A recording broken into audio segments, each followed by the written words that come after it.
할렐루야! 예수님은 우리의 왕이십니다. 예수님은 나의 왕이십니다. 나의 왕 예수님, 우리의 왕 예수님, 그 예수님께서 지금 이 시간, 지금 여기, 지금 이곳에 찾아오셔서 나와 여러분 한 사람도 빼놓지 않고 우리 예수님께서 만나주시기를 축원합니다. 예수님 만나기를 축원합니다. 여러분, 예수님 만나면 해결됩니다. 예수님 만나면 길이 보입니다. 예수님 만나면 닫힌 문이 열립니다. 예수님 만나면 하늘 문이 열립니다. 할렐루야! 그러므로 지금 이 시간, 하나님 말씀을 듣는 이 시간에, 하나님 말씀을 듣는 중에, 하나님 말씀을 듣다가 말씀 중에 거하시는 예수님, 말씀이 되신 예수님, 아니 말씀 자체이신 예수님, 그 예수님 만나기를 축원합니다. 할렐루야! 오늘 말씀은 먼저 아주 바보스럽고 멍청한 아버지, 그런 아버지를 소개하려고 합니다.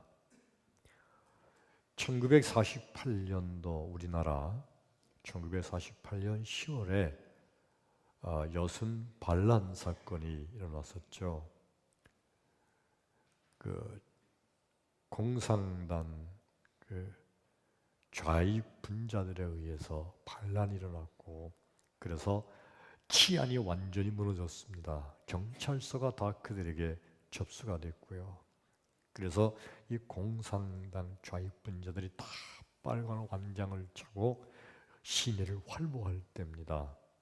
그때 그 아버지의 두 아들이, 하나는 큰아들 동인이, 둘째 아들 동신이 고등학생, 중학생인데 그만 끌려나가서 많은 학생들이 보는 앞에서 무참하게 맞아서 피 흘리고 쓰러졌고요. 그를 끌고 경찰서 뒤에 가서 총으로 쏴서 죽여버렸습니다. 여러분, 그때 그 아버지 마음이 어떨까요? 그들이 그렇게 자기 아들을 죽인 이유가 너무 어이가 없어요. 뭐 때문이냐? 너무 착했던 거예요. 너무 모범적인 학생들이었고요. 너무 예수를 잘 믿는 것 때문에 평소에 눈에 나고 있다가 그런 폭동 사건이 일어나니까 본보기로 보이려고 누구 하나를 죽여야겠는데 어떻게 할까 하다가 동인이, 동신이 그 두 형제를 끌어내다가 죽인 거예요. 순전히 예수 잘 믿고 착하다는 것 때문에 죽임을 당한 겁니다. 그것도 무참하게. 아마 그 말을 전해들은 아버지 심정은 말할 수 없을 겁니다.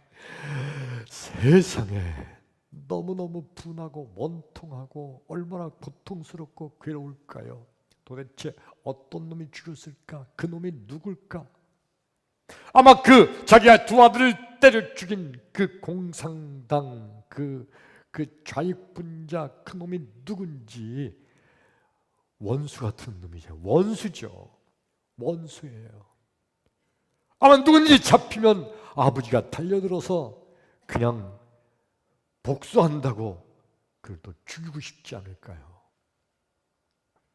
얼마 후에 국군이 들어가서 여순 반란 사건이 진압이 됩니다. 그리고 이제 그 당시에 활개쳤던 그 수많은 공산당 좌익분자들을 다 잡아들이는 거예요. 그리고 어느 날 이 아버지한테 연락이 왔습니다. 계엄사령부에서 당신의 두 아들을 죽인 그 공산당 좌익분자를 잡았습니다. 그를 이제 사형시키려고 하는데 그 전에 먼저 당신의 두 아들을 죽인 자니까 당신의 의견을 한번 듣고 싶습니다 하는 거예요. 여러분, 그때 아버지 마음이 일반적으로 어떤가요? 하나님 감사합니다. 내 아들을 죽인 그놈 원수가 풀 기회를 주셨네요. 하나님께 감사한 마음이 들지 않을까요? 그리고 그놈은 당연히 사형시켜야죠. 근데 이 아버지가요, 겸사령부에 들어가서 자기 아들을 죽인 그놈을 보니까 그놈이 글쎄 자기 아들과 같은 학교 학생이에요. 친구예요. 근데 그렇게 죽인 거예요, 자기 아들을. 근데 그 원수 같은 그놈을 뭐라고 말하는 줄 알아요? 이 아이를 살려주시기 바랍니다 하는 거예요. 아니, 다 사형시키기로 돼 있는데 살려달라는 거예요. 죽이지 말아달라는 거예요. 그럴 수 없다고. 그러니까 내가 이 아이를 데려다가 내 아들을 삼겠습니다. 수양 아들을 삼겠습니다. 이 아이를 죽이지 마세요. 아니, 세상에 여러분, 이렇게 바보스럽고 멍청한 아버지가 어디 있어요? 다른 것도 아니고요, 자기 아들을 죽인 놈입니다. 공상당이에요. 자기 아들이 죄가 있어 죽인 것도 아니고 너무 착하기 때문에, 너무 모범적이기 때문에, 아이들에게 인기가 많고 예수 잘 믿는다는 것 때문에 죽인 저 못된 놈을 원수가 풀 기회가 왔는데 그를 살려주라고 그러는 거예요. 도대체 왜 그럴까? 왜 이렇게 바보스럽고 멍청한 짓을 할까요? 오늘 이 말씀을 듣는 가운데 나와 여러분 큰 은혜가 되기를 축원합니다. 크게 아멘. 할렐루야. 오늘 성경 말씀 구약성경 사무엘상서 26장 7절, 8절, 9절 세 절을 읽었습니다.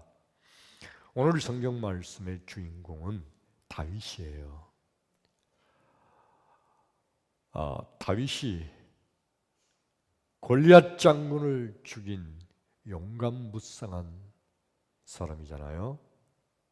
그래, 이 다윗이 골리앗 장군을 죽이고 난 그때부터 이스라엘 온 백성들이 다윗, 다윗, 다윗 하면서 다윗 만세를 외칩니다. 온 이스라엘 백성들에게 다윗이 아주 인기가 높은 거예요. 그때 사울 왕이 온 백성들이 다윗을 너무 인기가 높으니까 이러다가는 저 다윗 저놈이 내 왕권을 빼앗을지도 모르겠다는 위협을 느꼈어요. 근데 다윗은 전혀 왕권에 대한 관심도 없어요. 그냥 사울 왕에게 충성하는 그런 신하에 불과했습니다. 근데 어떻게든지 다윗을 죽이려고 사울 왕이 마음을 먹죠. 그 다윗을 죽이려고 여러 번 시도하다가 실패하니까 다윗이 도망쳤어요. 도망쳐서 숨어 살고 있습니다. 그래, 사울 왕이 전 나라에 공포를 했어요. 누구든지 다윗이 숨어 있는 거 숨겨주기만 하면 그 사람도 같이 죽인다. 신고하면 상을 준다.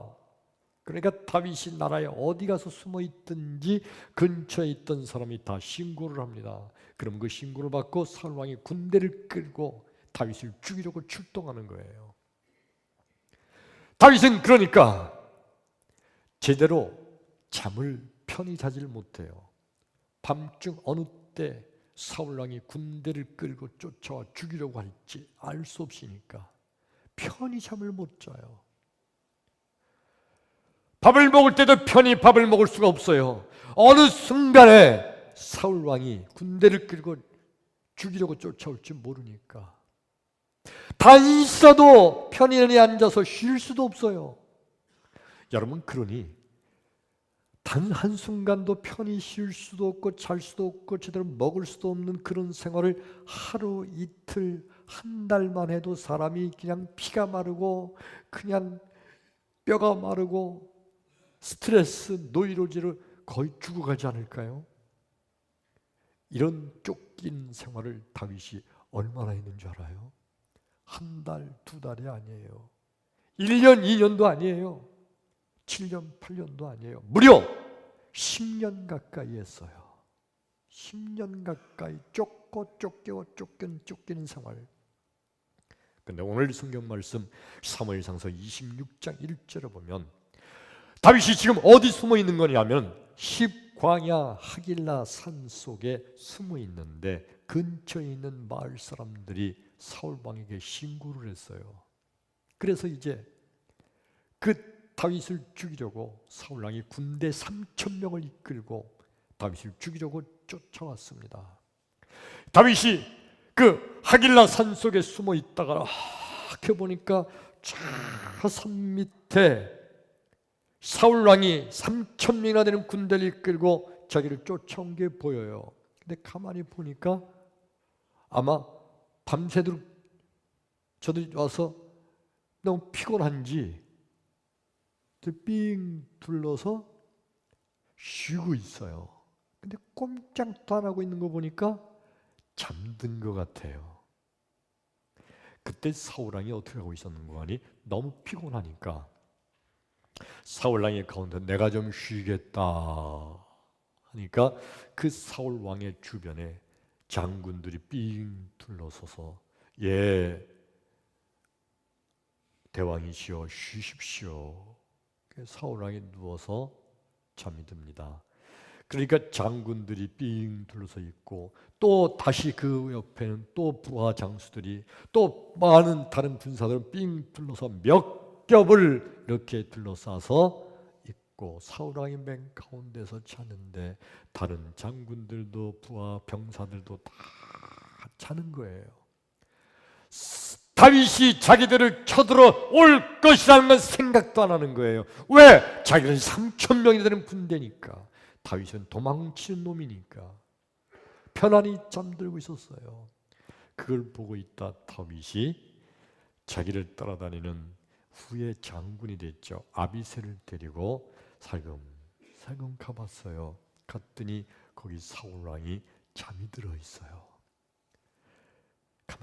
가만히 갔더니 모든 군사들이 다 잠들고 있어서 사울 왕이 잠들어 있는 거기 왕 앞에 도착했습니다.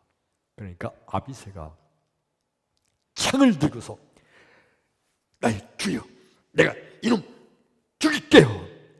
명령만 내리십시오.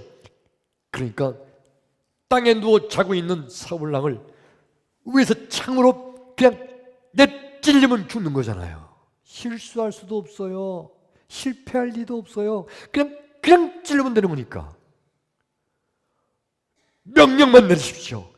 하나님께서 다윗 당신을 축복하셔서 원수 갚을 기회를 주신 겁니다. 그렇잖아요. 10년 가까이 죽이려고 쫓아다니던 저 사울을 드디어 이런 기회를 줬으니까 하나님께서 원수 갚을 기회를 주신 거 분명해 보이잖아요. 명령만 내리십시오 하는데 다윗이 그래 하나님께서 아마도 우리의 기도를 들으셨나 보다. 죽여라 할 수도 있을 텐데 아니 이 다윗이 바보 멍청한 짓을 해요. 죽이지 마라. 하나님의 기름 부으신 자를 죽이는 자가 어찌 죄가 없겠느냐. 그리고 죽이지 말라는 거예요.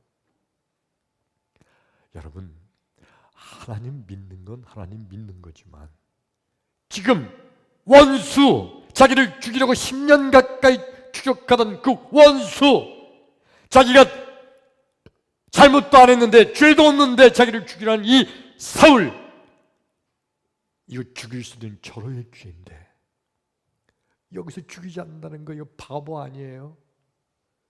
이거 멍청한 짓 아니에요? 동난하여 이 사울 왕을 죽이게 되면 그 다음에 왕은 누가 돼요? 다윗, 자기가 왕이 되는 거예요. 원수를 갚을 뿐만 아니라 자기가 왕이 될 수 있는 기회예요. 근데도 죽이지 말라는 거예요. 도대체 다윗은 왜 이렇게 바보스럽고 멍청한 짓을 할까요? 혹시 다윗이 사람 죽이는 것이 무서워서 마음이 연약하고 허약해서 그럴까요? 아니에요. 다윗은요, 골리앗 장군도 죽였던 용감한 용사예요. 근데 왜 사울을 죽이지 말라고 하고 안 죽였을까? 하나님께서 다윗의 마음속에 원수는 하나님께 맡겨라. 아멘. 원수는 하나님께 맡겨라. 원수 갚는 것은 하나님의 손에 있다는 거예요. 그러면서 말도 되지 않는 말씀을 주신 거예요. 원수를 사랑해라. 여러분, 원수를 사랑할 수 있어요? 원수를 사랑한다는 게 말이 돼요? 원수는 갚아야죠. 복수해야죠.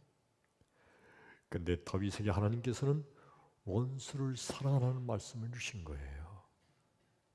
오늘 주보 여러분 같이 한번 볼까요? 주보의 오늘 설교 말씀의 제목 같이 읽어봅니다. 시작! 크게 합시다. 시작! 원수를 사랑하라.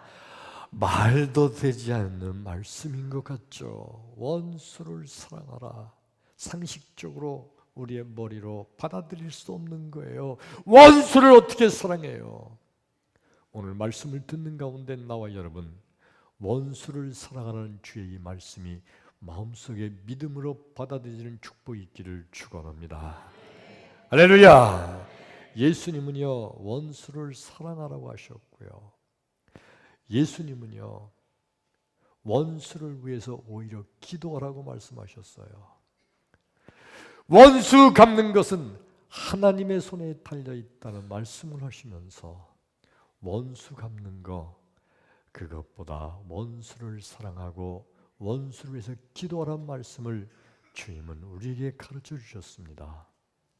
그렇지만은 이 말씀을 듣는 많은 사람들은 다 마음속에 이런 생각을 합니다. 원수는 갚아야 속이 시원하죠. 복수하면 편하는 거예요. 그놈 잘 죽었다. 원수 같은 놈. 다 인간들은 그런 마음을 가지고 있어요. 나를 너무너무 괴롭히고 내게 너무너무 나를 공격하고 너무너무 나에게 어려움을 끼치는 그 녀석. 근데 드디어 내가 그에게 원수 갚을 순간 복수할 수 있는 때가 온다면 하나님 감사합니다. 드디어 나의 기도를 들으시고 원수 갚을 수 있는 기회를 주셨군요. 감사합니다 하면서 감사하게 여기고 이게 하나님께서 주신 축복으로 여기고 그리고 원수를 갚으려고 하는 게 이게 나와 여러분 우리 모든 인간들의 당연한 생각을 가지고 있는 겁니다. 그런데 예수님께서는 뭐라고 말씀하시나요? 로마서 12장 19절을 보니까 주님 이렇게 말씀하십니다. 내 사랑하는 자들아, 너희가 친히 원수를 갚지 말고 하나님의 진노하심에 맡기라. 기록되었으되 원수 갚는 것은 내게 있으니 내가 대신 갚으리라. 주께서 말씀하시느니라. 아멘. 그러니까 여러분, 주님은 뭐라고 말씀하셨다고요? 원수를 내가 친히 갚지 말라는 거예요. 왜냐하면 원수 갚는 것은 하나님 손에 달려 있다는 거예요. 그러므로 우리는 원수를 갚는 것이 아니라 원수를 하나님께 맡기는 겁니다. 내가 원수를 갚는 것이 아니라 원수 갚는 그 일은 하나님께 맡기는 거예요. 하나님께서 다 알아서 해주시겠지 하고 하나님께 맡기는 거예요. 그러면 하나님께서 내가 하는 것보다 더 완벽하게 오히려 내게는 축복이 되게 하나님께서 역사하실 줄로 믿습니다. 원수는 갚는 것이 아니라 그 원수 갚는 일은 하나님께 맡기는 겁니다. 이해되시면 아멘. 아멘. 원수는 갚는 것이 아니라 원수 갚는 그 일을 하나님께 맡기시기를 축원합니다. 바로 그분이 우리의 하나님, 예수님은 전능하신 하나님 그 자체이신 줄로 믿습니다. 그런데 바리새인들과 서기관들은요, 늘 하나님께 간구하는 것이 그겁니다. 하나님이여, 나의 대적, 나의 원수, 저들을 하나님 내게 원수 갚을 기회를 주옵소서. 그들을 멸하여 주옵소서. 그러다가 드디어 자기에게 원수 갚을 기회가 오는 순간 그들은 하나님께 감사드립니다. 하나님, 나의 기도를 들으셔서 드디어 내가 원수 갚을 기회를 주셨군요. 감사합니다 하면서 그들은 오히려 감사히 여기며 원수 갚고 복수하고 막 그래요.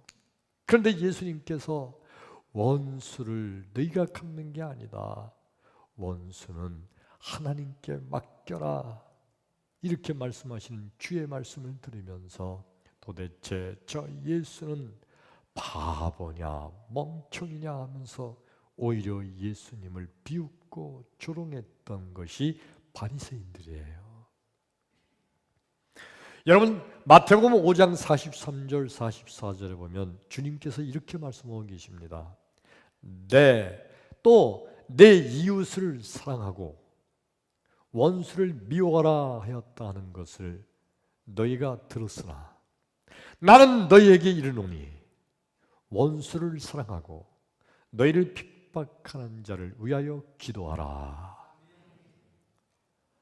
예수님의 말씀은요, 인간들의 상식을 전혀 벗어난 정반대의 말씀을 하셨어요.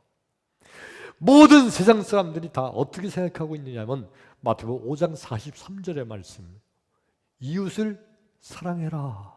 당연하죠. 여기서 이웃이란 나에게 잘해주는 자, 나를 선대하는 자, 좋은 사람들, 그들은 이웃을 사랑하라는 거예요. 그런데 원수는 어떻게 하라고요? 원수는 미워해라. 세상 사람들이 다 그렇게 하고 있고 나와 여러분 우리가 그렇게 알고 상식으로 여기고 살아갑니다. 그런데 예수님 말씀하시기를 마태복음 5장 44절 나는 너에게 이르노니 원수를 사랑하라. 아니 세상에 어떻게 원수를 갚아야지, 원수를 미워해야지 원수를 사랑합니까? 그리고 너를 박해하는 자를 위하여 오히려 그를 위해서 기도해라. 이것이 주님이 주신 말씀이에요. 왜냐하면 원수 갚는 것은 하나님 손에 달려있기 때문인 줄로 믿습니다. 원수 갚는 것은 하나님께 달려있는 겁니다.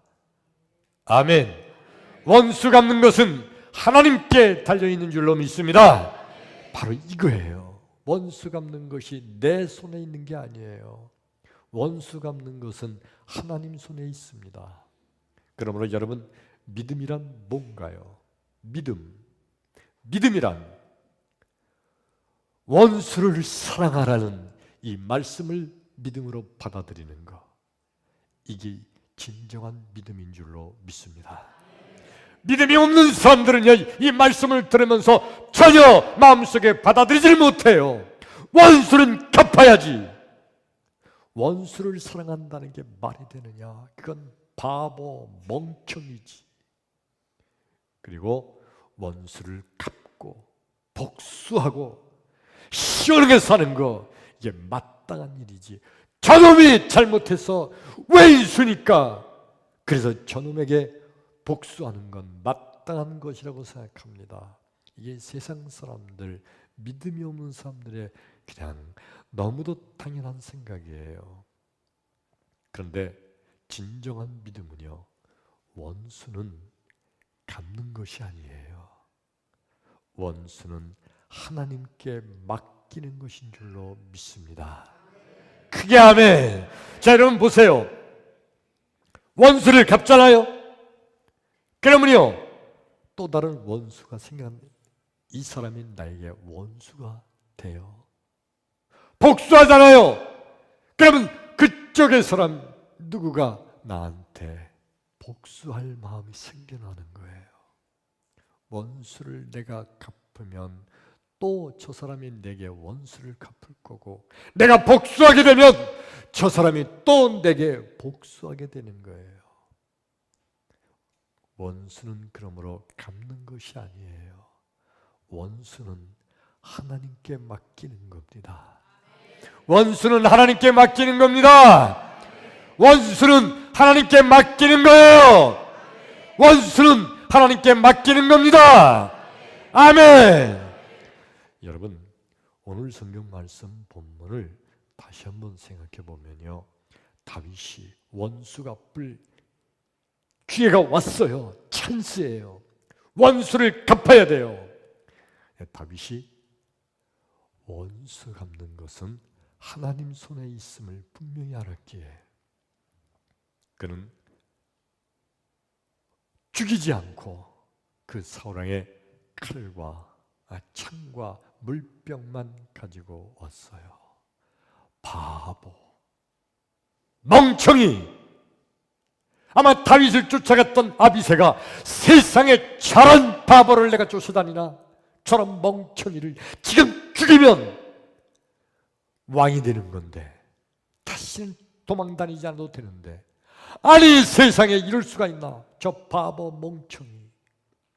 근데 여러분, 그 바보 멍청이, 그 다윗이 결론은 어떻게 됐죠? 하나님께서 대신 하나님의 손으로 역사하셨어요. 사울, 그 사울왕이 전쟁터에 나가서 비참하게 죽습니다. 그리고 여러분, 다윗이 결국 사울왕의 뒤를 이어 이스라엘의 왕이 됐어요. 할렐루야. 그러니까 여러분, 원수를 갚아서 그래서 자기가 왕이 되는 것과 똑같은 결과가 된 겁니다. 하나님께서 하나님의 손으로 역사해 주시는 것, 원수는 갚는 것이 아니라 하나님 손에 맡기시는 여러분 되기를 주의 이름으로 축원합니다. 할렐루야. 아까 얘기한 바보 멍청이 같은 아버지, 이미 눈치채신 분들은 많이 있죠. 손양원 목사님, 사랑의 원자탄으로 이름되는 손양원 목사님. 그 목사님의 두 아들이 하루아침에 공산폭도들에게 무참하게 살해를 당한 겁니다. 그리고 개헌사령부에서 자, 이 아이 이제 이놈 이거 사형당하기 전에 당신의 두 아들을 죽인 녀석이니까 한번 만나보시죠. 그리고 당연히 이 사령부에서는 이제 이 아버지가 불쾌해서 이런 빨리 사형시키라고 막 소리칠 줄 알았어요.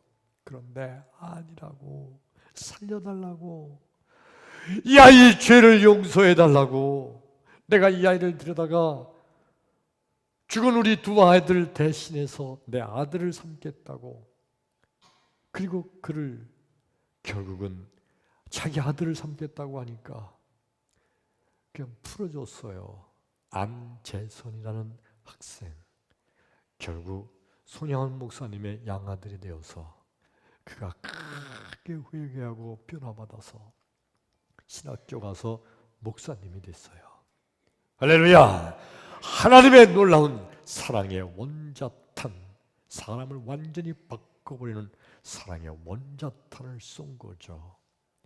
여러분, 원수는 갚는 것이 아니라 하나님 손에 맡기는 겁니다. 아멘. 성도란 그러므로 원수를 갚는 자가 성도가 아니에요. 성도는 원수를 하나님께 맡기는 자가 진정한 성도입니다. 아멘. 나와 여러분, 오늘 이 설교 말씀을 들으면서 내 마음속에 아무리 그래도 그렇지 원수는 갚아야 되지 않을까? 이제 우리 하나님께서 이 말씀을 듣는 이 순간에 여러분의 마음을 완전히 바꿔주시기를 축원합니다.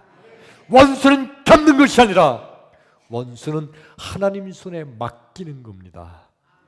그게 아멘. 아멘. 그게 바로 진정한 성도예요. 믿지 않는 저 세상 사람들은요, 당연하게 생각하는 게 뭐예요? 원수는 갚아라. 너무 당연한 게 생각해요. 원수는 갚아라. 복수해라. 시원하게 복수해라. 더군다나 원수 갚을 기회가 왔다는 것은, 그것은 나한테 행운이다, 축복이다 그러면서 원수를 갚으려고 합니다. 그 믿지 않는 사람들 얘기예요. 믿음의 사람인 나와 여러분, 원수는 갚는 것이 아니라 원수는 하나님 손에 맡기는 겁니다. 크게 아멘. 자, 여러분 보세요. 다윗이 사울 왕을 그냥 찔러 죽여 원수를 갚았으면 뭐 그래도 왕이 됐겠죠. 사울 왕 이후에는 하나님이 다윗에게 기름 부어 왕으로 세우셨으니까. 그런데 여러분 이거 하세요. 사람은 다 죄를 짓게 돼 있잖아요. 사울도 죄를 지어서 사울 왕도 그렇게 된 거예요. 다윗도 자기는 죄 안 질 것 같아요. 다윗이 왕이 돼서 어떤 지독한 죄를 졌죠. 자기 부하 장수 우리아의 아내 밧세바를 간음하고, 그리고 부하 장수를 흉기를 써서 죽이기까지 했어요. 아주 흉악한 죄를 졌어요.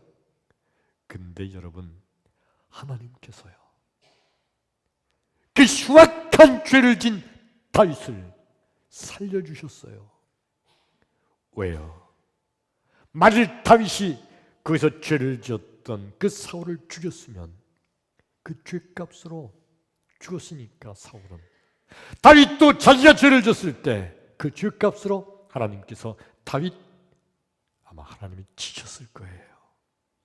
근데 다윗은 원수 갚는 것을 하나님께 맡겼기 때문에 하나님께서 그 다윗을 하나님의 손으로 붙잡아 주신 줄로 믿습니다. 크게 아멘.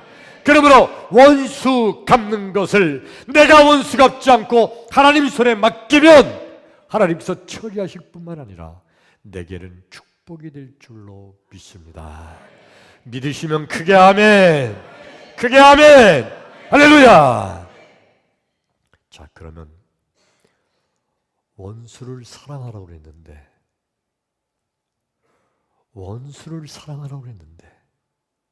여러분, 원수를 진실로 사랑하기 원하시면 아멘 합시다. 원수를 사랑하기를 원하시면 아멘. 아멘. 자, 그러면요, 어떻게 하는 게 원수를 사랑하는 걸까요? 원수를 사랑하는 것은요, 그의 죄를 용서하는 거예요. 원수를 사랑하는 것은 그의 죄를 용서하는 거, 이게 최고의 사랑입니다. 용서, 이게 최고의 사랑이에요. 용서, 이게 최고의 사랑이에요. 자, 여러분, 지금 내 머리 속에 지금 내 마음속에 나를 괴롭히는 왼수 같은 그 인간, 나에게 너무너무 어려움을 끼치는 그 못된 놈, 내 돈을 사기쳐서 뺏어간 사기꾼, 그 놈, 나를 너무 괴롭히는 내 친구, 이웃, 그들의 얼굴을 생각해 보세요. 그러면서 여러분 따라서 하시기 바랍니다. 주여 용서합니다. 다시 따라서 합니다. 주여 용서합니다. 아멘. 용서하는 것, 이게 최고의 원수를 사랑하는 법이에요.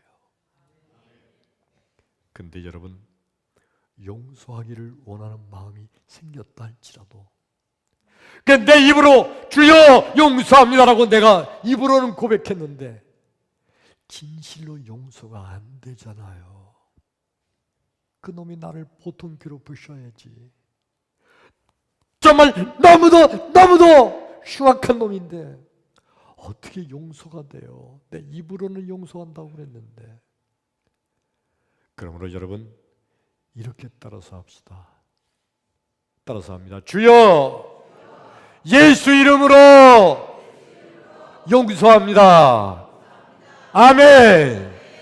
내가 진실한 마음으로 마음속에 우러나와서 용서가 잘 안 되니까 주여 예수의 이름으로 용서합니다. 예수의 이름으로 용서를 선포하는 것.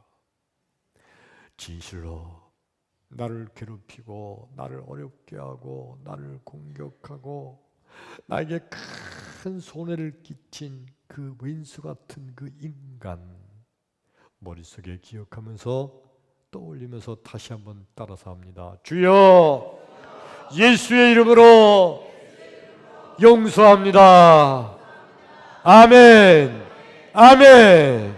이 놀라운 용서의 은혜와 축복이 여러분에게 넘쳐나기를 주의 이름으로 축원합니다. 할렐루야. 찬양합니다.